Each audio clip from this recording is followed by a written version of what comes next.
This is a national crisis. Helen Morgan, our brilliant health spokesperson, was telling me earlier about a constituent of hers called Sandra. Sandra is 71, she has bladder cancer. 2 weeks ago she became really unwell, her legs were giving way, her family took her into Shrewsbury A&E after being told no ambulance was coming. Sandra was there for 31 hours before she even got a bed. 2 hours on a trolley, the rest sitting in a chair. 31 hours for a 71-year-old with bladder cancer. And Sandra isn't alone. Right now, in the corridors of A&E departments across the country, there are thousands of people, sick or injured, lying on trolleys or waiting on plastic chairs.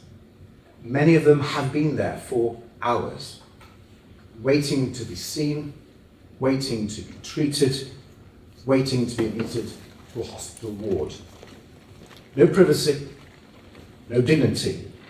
Some have been left to soil themselves because there's no one to help. There have even been tragic cases of people dying on those trolleys and left undiscovered for hours. The numbers are staggering. Every week, more than 30,000 patients are stuck in A&E for over 12 hours. And these long waits can be deadly. The Royal College of Emergency Medicine has estimated that those 12-hour waits led to more than 16,500 extra deaths in 2024 alone. 16,500. Every single day, people are dying because of the shocking corridor crisis in our hospitals. And it didn't used to be like this. Not so long ago, ministers talked about 4-hour waits in A&E.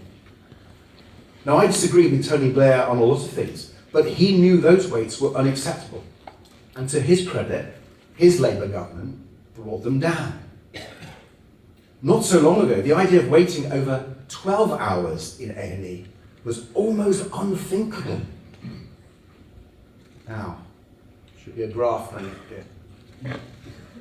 Just look at the graph. It's actually shocking. In November 2015, right at the end, just 29 patients waited more than 12 hours between the decision to admit them and actually being admitted. That's 29 patients too many to be sure, but under the last Conservative government, those numbers skyrocketed. So in November 2025, instead of 29 patients, it was over 50,000.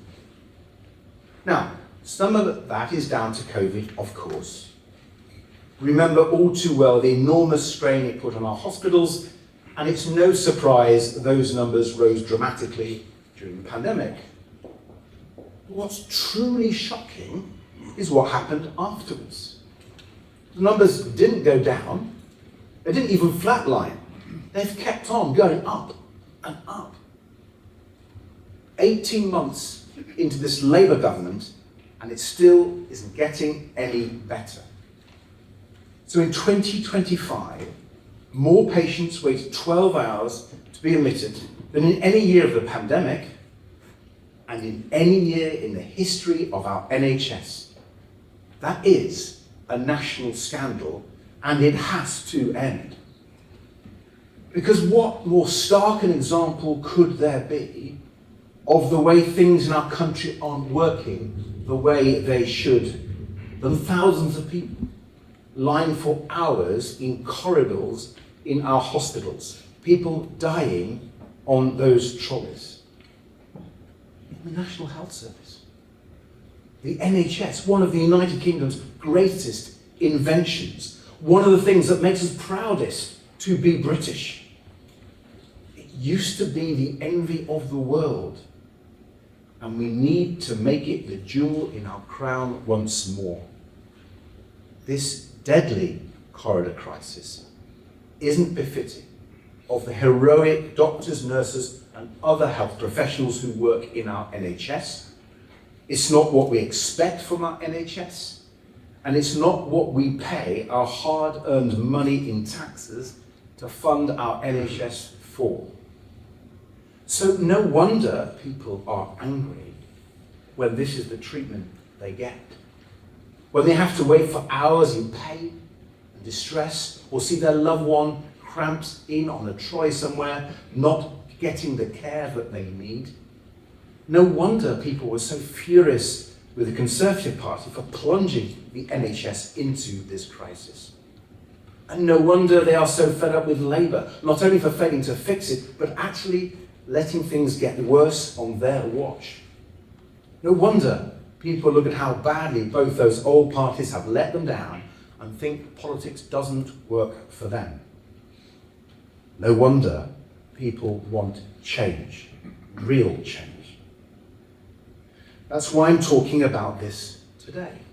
Because if we don't show that we can change things, if we can't fix this crisis, that's when the populists and the extremists will take advantage. Not because they can fix it, because they can't.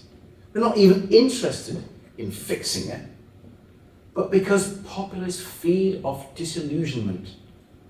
They thrive when people simply don't believe that any government and any party can really make their lives better. So we have to show we can. We have to offer hope. And only the Liberal Democrats can do that. Conservatives can't.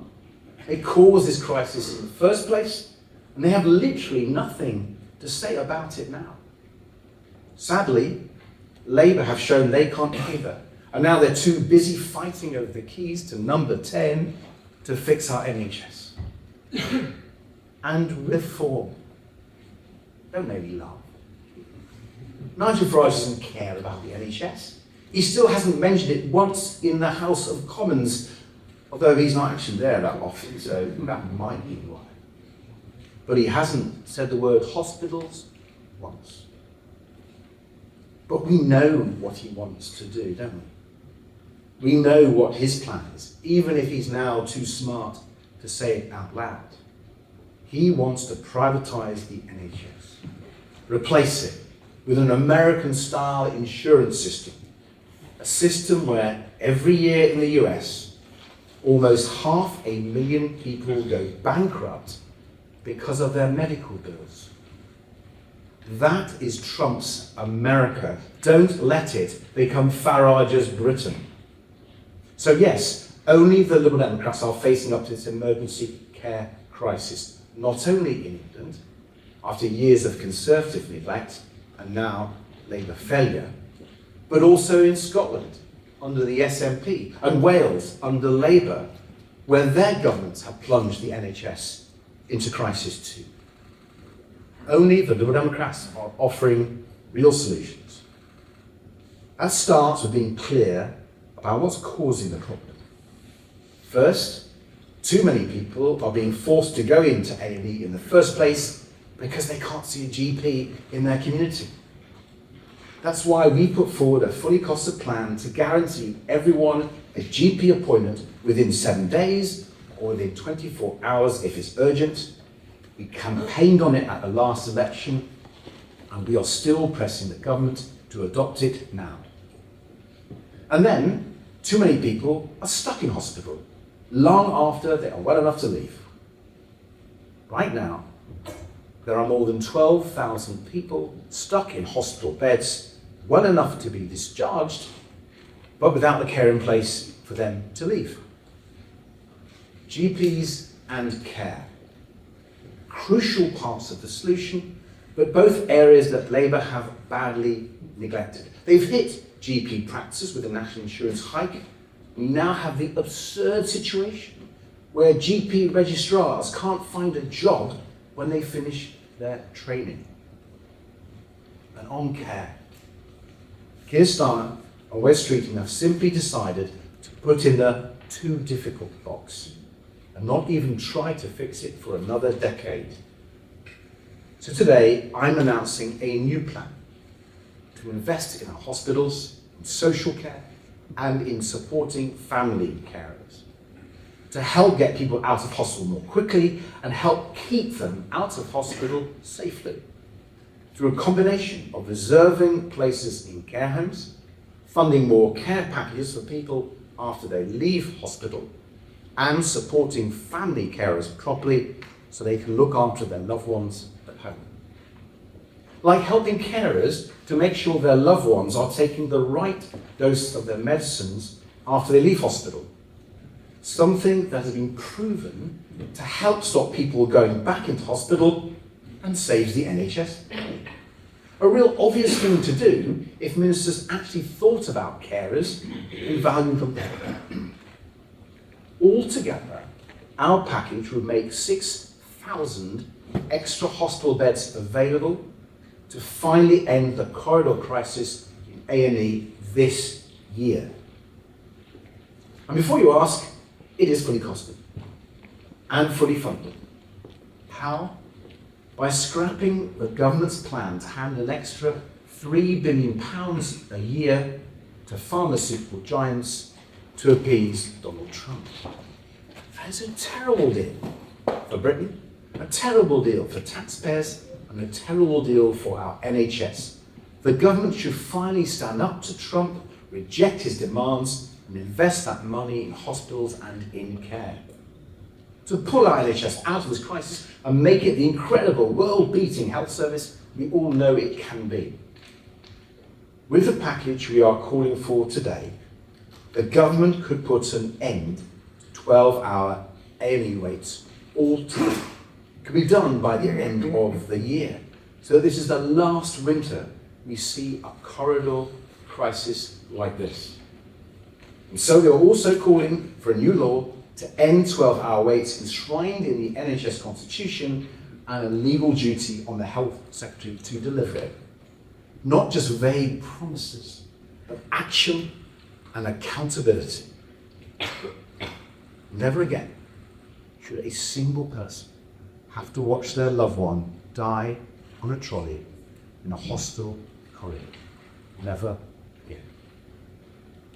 Now that is the kind of real change our country needs.